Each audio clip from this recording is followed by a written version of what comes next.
they see is resentment and who sent me in the How first do you place. grow together in faith through shared devotion, worship, and obedience to God as a couple?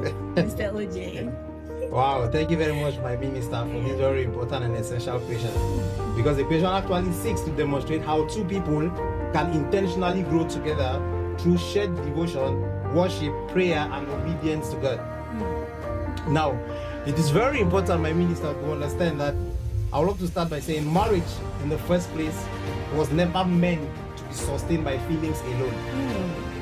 Now, there is one unfortunate thing that we as Christians also fall short of. We think that for us to get married is just dependent on how we feel for one another. And I dare to say some marriages now are having these challenges, are having constant issues because they rely on just feelings and looks instead of taking it to God and relying on God to be at the center of it. And now when the feelings and the look disappears, That's right. all they see is resentment and who sent me in the first place. So it is very important for us to understand that marriage was never meant for feelings alone.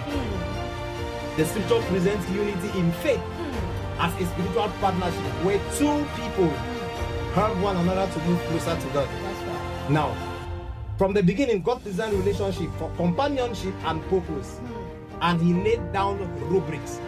You know, us Christians, we are forgotten, or we often forget that the Holy Bible has everything we need to succeed in business, in relationship, in marriage, most especially because that is one institution God took its time That's to, right. to invest everything in, and He got it so jealously.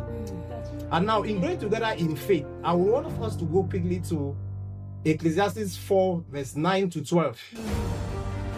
Please, I would love us to read together. I will take the reading. Then we will know a few points that I want to throw light on. Verse 9. Two are better than one, because together they can work more effectively. Now in verse 10, if one of them falls down, Ecclesiastes is telling us why two people are better than one, because if one of them falls down, the other man can help them up. Now, but if someone is alone and falls, it's just too bad because there is no one to help them. Now in verse 11, it does not end, it continues. If it's cold, of course, two people like myself and my wife, we can cuddle. But how can you alone handle the situation when it's cold?